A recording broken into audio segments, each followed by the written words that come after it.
Hello again. Welcome to Jurassic World Evolution. Jurassic World Evolution puts you in the shoes of a dinosaur park manager. Your goal is to create, maintain, and profit from your own unique amusement park using genetically modified dinosaurs as your main attractions. But what if we could only have one enclosure? Instead of putting dinosaurs in their own separate pens, we'll chuck them all into one giant ecosystem. Both predator and prey will be kept in the same location, which goes about as well as you'd expect it to. Today, we'll find out if this park layout is sustainable, whether or not we can keep up with the logistics issues, and of course, what happens when you put 20 different species of dinosaurs all into one place. So, without further ado, welcome to Jurassic World.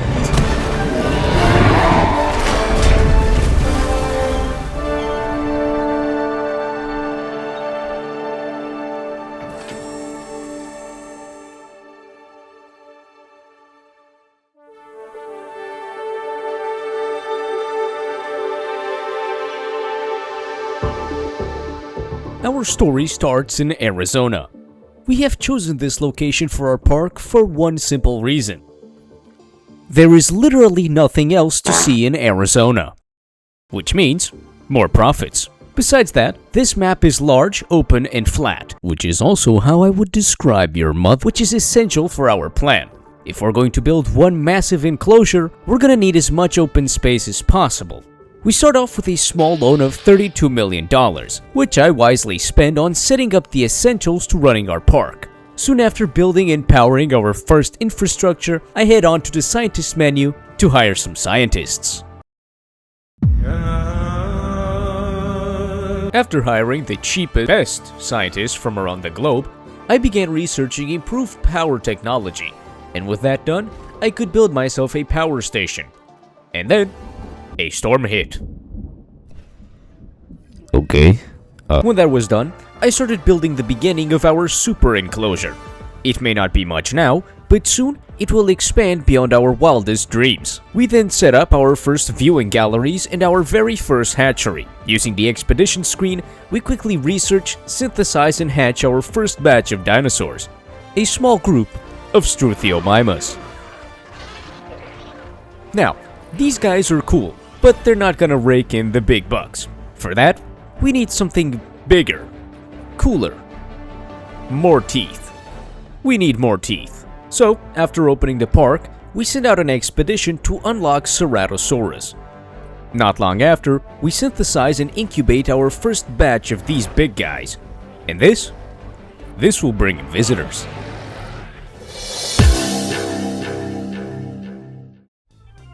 Since we'll only have one enclosure, we're gonna need a variety of ways for visitors to actually see the dinosaurs in it. So, we researched the viewing platform, which will let us look into the depths of the enclosure in ways viewing galleries could never. After that, one of our Struthios unlocks its latent psychic abilities and manifests its way outside of the enclosure. Somehow, not to worry though. Of all things that could break out, this might just be the least threatening one. Anyways, once he's recontained, we want to upgrade our fence to prevent this from happening again. Unfortunately for us, in this scenario, that involves tranquilizing the entire fucking enclosure. So, we did just that. When the fence was done upgrading, we got our first monthly profit report, which, was not good. At all. Obviously, we were doing something wrong, and maybe it's something to do with the fact that every single amenity store is currently losing money. But not to worry. While the Ceratos were kind of massacring the Struthio population, I built more viewing galleries, amenities, and hotels. By the time we got our next park rating, it was good. Very good. Anyways, it was time to extend the enclosure, and after placing down a new hatchery and doing some basic terraforming, we released our first Polacanthus into the ecosystem.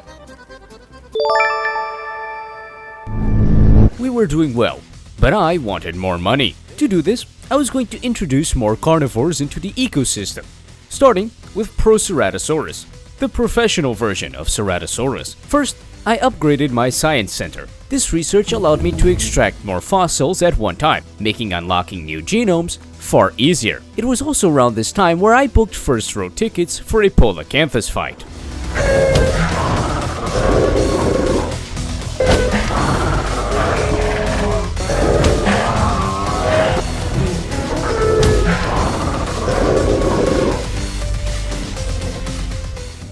After that scuffle was settled, I admired our species and introduced some more Corythosaurus into the ecosystem. What is my purpose? You get eaten by anything bigger than you. Oh my god. Anyways, the Cerratos were consistently murdering Struthios in cold blood, so I decided to automate one of the hatcheries. In automated mode, this hatchery will incubate and release Struthiomimas whenever their population goes below a set number. This is the key to a sustainable ecosystem. Without automated hatcheries, our dinosaurs can't just lay eggs or have babies to restore their numbers. Unlike in the sequel to this game, which released halfway through editing this video. At this point, I had completely forgotten about Proceratosaurus, and my new plan was to construct a lagoon. Before you ask, no, it does not count as a second enclosure so long as I only have one massive lagoon. Why? Because fuck you. After putting down a lagoon hatchery, I placed a discovery center. This is due to the fact we've been slowly losing money the entire time the park has been open. And if I don't start making it back, I unlock a secret encounter with a boss fight known as my landlord. During an expedition, we had acquired some Plesiosaurus fossils. We did not, however, have lagoon viewing stands unlocked. So, visitors wouldn't even be able to see these things if we hatched them. To research said viewing stands, we needed a higher total logistics skill in our science team. The problem? We can't hire more scientists. And we also can't train them, because we lack the research to do that. The solution? Fire our very first hire. However, even with our top 4 new scientists, we still didn't reach the logistics requirement, so we had no option but to research staff improvements.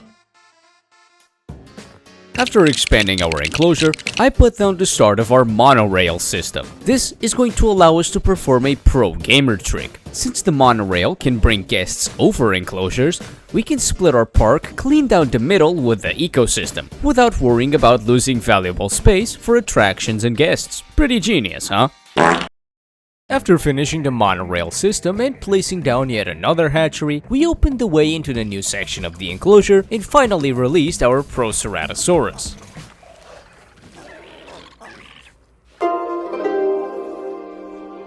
No, it's fine. I just didn't think it would be Smaller than Ceratosaurus. After that disappointment, some Proceratos got into a fight, we introduced a new pair of Polacanthus into the enclosure, and then we made a huge mistake. This is Velociraptor DNA. Unbeknownst to me, these bastards are not only iconic, but also agents of chaos. But first, we got those lagoon viewing stands I was talking about earlier. This brings us one step closer to a functional lagoon. For the new expansion to the ecosystem, I wanted to vary up the land, so I added some hills and some Meanwhile, I was so concerned with whether or not I could introduce velociraptors into the ecosphere that I didn't even consider whether or not I should. No. The answer is no. I should not have put them in there. This was a terrible mistake.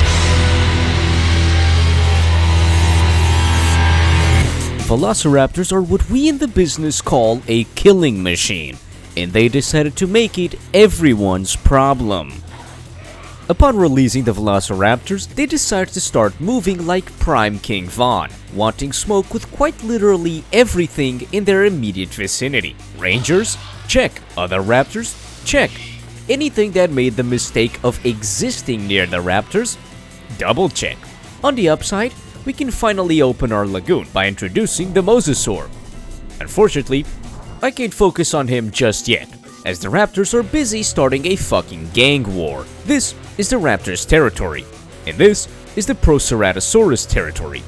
The raptors are pissed because there's Proceratos in their territory, even though the raptors were the ones who moved in. This makes both species upset. And then this happens.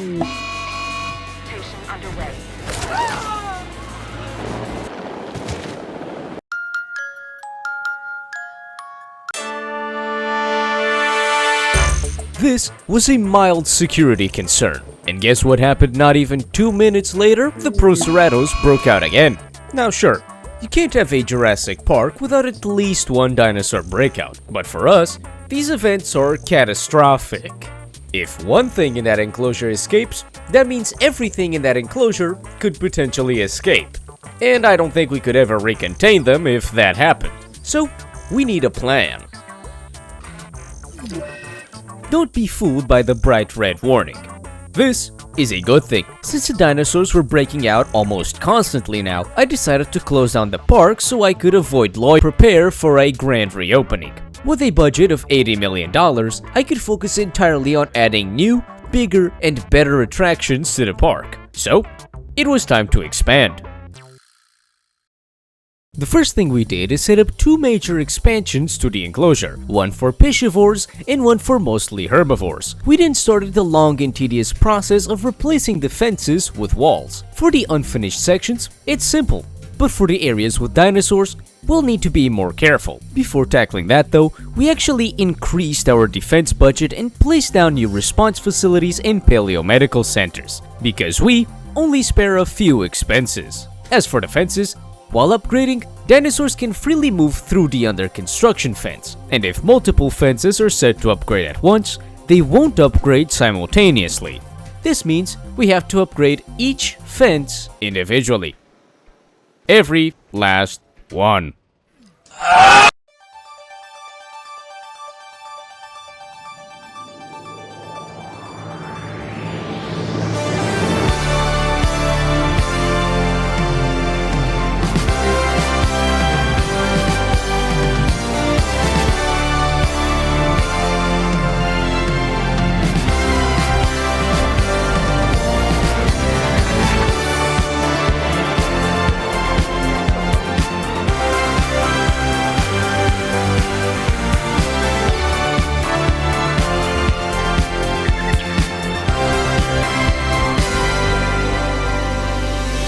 So, with the park reopened and money flowing in like never before, it was time to top off our incredible selection of dinosaurs with the golden cap to the pyramid, a Tyrannosaurus Rex. With its name literally translating to King LeBron, it's no surprise that the T-Rex is considered the king of the dinosaurs. There isn't a more iconic dinosaur than the T-Rex. And with the T-Rex and its part of the enclosure and our profits skyrocketing, I would consider this an absolute victory.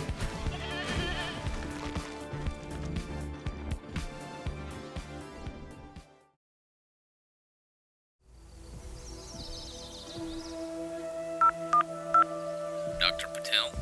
Hello, sir. It's about the asset. Good. Is it ready for deployment? Well, yes, sir. We have a working prototype here. Alright. Good. I'll want some reports on that animal of yours. Looks promising. Well, sir, I think that is where you are wrong. What I have created here is no animal. Millions of years of evolution, and nothing quite like this has ever come to live. You see, this is not some creature. This is a weapon